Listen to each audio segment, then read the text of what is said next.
Hello hi, मी संध्या कुलकर्णी. आज भरलेली भेंडी तुम्हाला दाखवावी म्हटलं. मी भरलेली भेंडी कशी करते. तर हे बघा, ही भरलेली मुद्दाम छोटी छोटी घेतली. फार मोठ्या मोठ्या पण त्या जरड पण असतात ना, मग त्याच्यामध्ये त्या बियांची मोठी भेंडी असली, त्या बियांची आतल्या बियांची आमटी पण खूप सुंदर होते बरं का.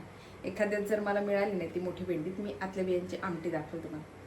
तर मुद्दाम अशी छोटी घेतली, तरी मला फार अशी छोटी नाही अशी पाहिजे होती, पण नाही मिळाली. थोडीशी अशी मीडियम साईजची मिळाली. तर आता ही भरलेली भेंडी मी कशी करते तर हे दाखवते तुम्हाला. याला लागणारं साहित्य म्हणजे भेंडी आणि शेंगदाणे घेतले, सुकं खोबरं आहे आणि थोडे तीळ घेतले, मीठ, हे लसणाचे 4-5 पाकळ्या घेतले आणि गोडा मसाला घेतला, हळद आणि लाल तिखट. बसायला एवढंच साहित्य लागतं, फार काही साहित्य लागत नाही याला. तर आता ही जी भेंडी आहे ना, ही भेंडी मी छान धुतली पुसली. आता मी ही चिरते. भेंडी छान चिरून घेतली. मधला भाग पण एका भेंडीचे 2 केले आणि मधला भाग पण छान असा हे करून घेतला, कारण त्याच्यामध्ये हे सारण सगळं बसलं पाहिजे व्यवस्थित, म्हणून हे छान करून घेतलं. आता हे जे आहे ना, हे मी शेंगदाणे, खोबरं आणि तीळ हे छान भाजून घेते.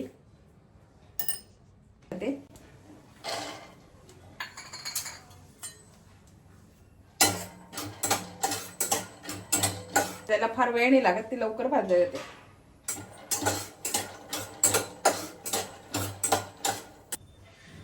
आमच्या इथे आज थोडंसं ऊन पडलंय. 8 दिवस झाले वैतागून गेलोय त्या पावसाला, बाहेर निघणं होत नाही. माझं मॉर्निंग वॉक सगळं बंद झालंय. आज थोडंसं जरा उघडलंय. आज सकाळपासून थोडंसं सकाळी होता पाऊस, म्हणून मी मॉर्निंग वॉकला आज पण नाही गेले, पण आत्ता ऊन पडलंय. बघा आता छान हे भाजल्या गेले. आता याच्यामध्ये खोबरं घालते.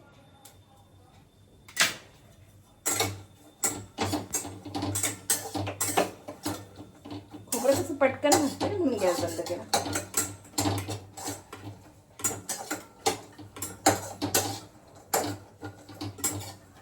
आणि लगेच तीळ घालून देते याच्यामध्ये.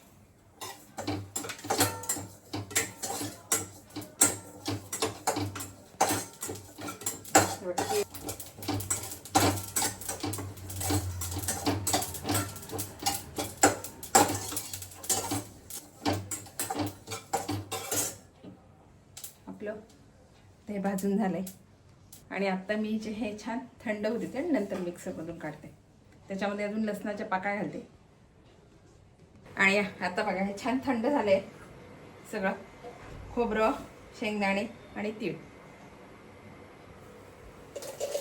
मी तीळ थोडे कमी घेतले, खोबरं आणि शेंगदाणे सारखेच घेतले, छोट्या वाटीवर घेतले. तीळ थोडे कमी घेतले, तुम्हाला तसं आवडत असेल असं. आणि थोडा लसूण घालते. छान आता मिक्सरमधून काढते.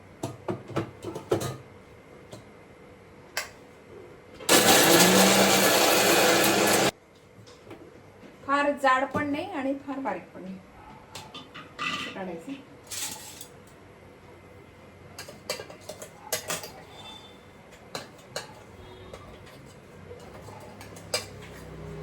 फार असं मी जाड पण नाही ठेवलं आणि फार बारीक पण.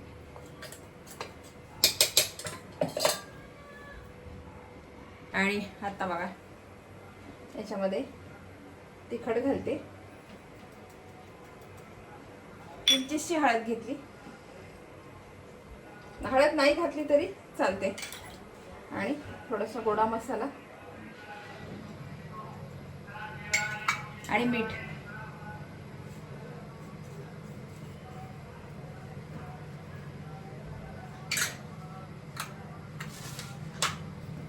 आहे ना, हे छान मी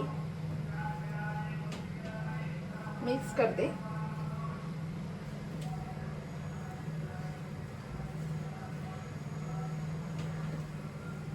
चलती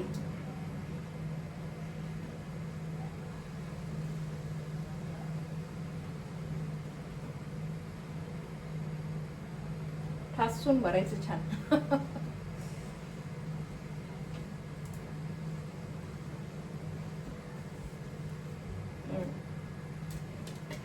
आता हे छान सगळं भरून घेते.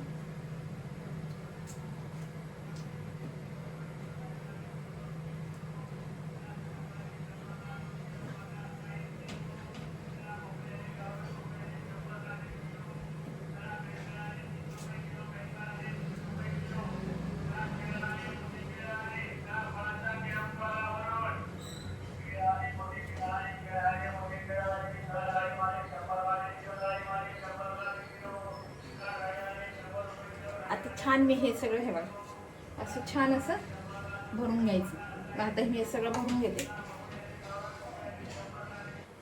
आणि हे बघा आता ह्या छान आपल्या गच्च दाबून दाबून अशा ठासून ठासून भरले आहेत मी. थोडंसं सारण उरलंय, हे सारण वरती टाकायला होईल आपल्याला. चला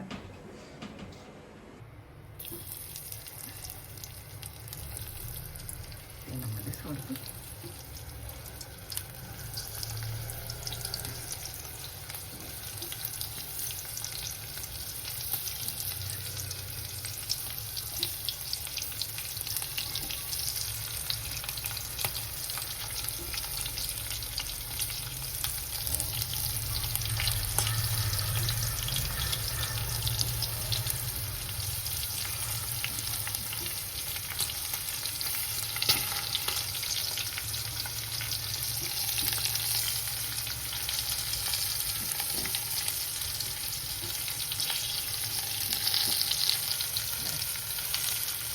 खास कमी गॅसवर आता ह्या पुढे गॅस वाढवला ना तर ती जळायची दिसली.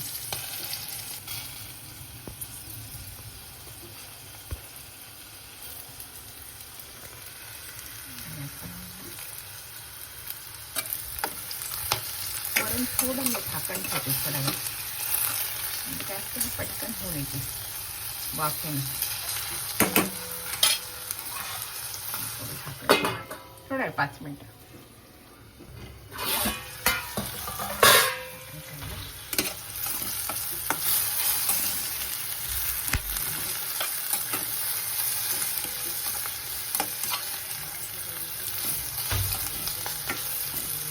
छान झालं बरं का. आपला हा जो मसाला आहे ना उरलेला हा मी टाकून देते.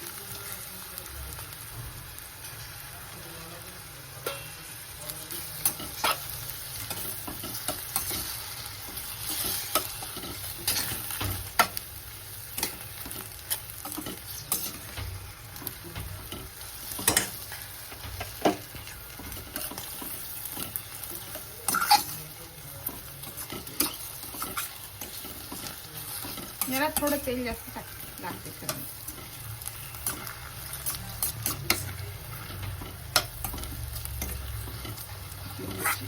भेंडी तयार आहे भरलेली.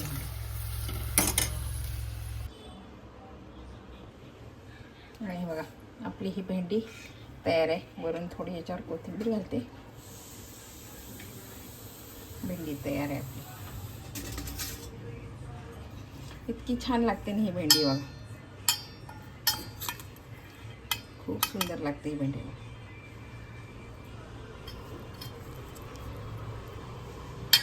फक्त गॅस कमी ठेवायचा.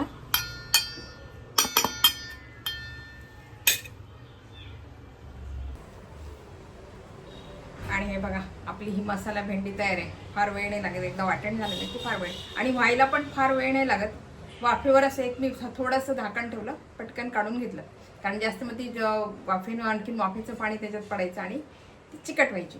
म्हणून फार नाही ठेवायचं. 2 मिनटं झाकण ठेवायचं आणि लगेच काढून घ्यायचं. पटकन होते आणि ती छान लागते ना. आपण बाहेर पंक्तीत वगैरे खातो बघा. लग्नाच्या ठिकाणी बहुतेक असते किंवा काही कार्यक्रम केला ना तर तिथे बहुतेक भरलेली भेंडी असते. तशीच ही भेंडी लागते. याच्यामध्ये ना थोडीशी आमचूर पावडर घालायची. मी घातलेली नाही आहे कारण आता संपली माझ्या घरातली, म्हणून मी नाही घेतली. नाही तर थोडी आमचूर पावडर घेतली ना खूप छान लागते ही भेंडी. करून बघा. तुम्ही कशी करता ते मला सांगा. कोणी डाळीचं पीठ घालून पण करते बरं का ही भेंडीची भाजी. बघा तुम्ही कशी करता ते मला कमेंट करून सांगा. बघा ही रेसिपी तुम्हाला कशी वाटली, आवडली का? आवडली असेल तर लाईक करा, शेअर करा, सबस्क्राईब करा. म्हणजे माझे असे नवीन नवीन व्हिडिओ तुम्हाला बघायला मिळतील. बाय. आणि मला कमेंट करून सांगा बरं का की तुम्ही अशी करता की आणखीन काही वेगळी करता. बाय.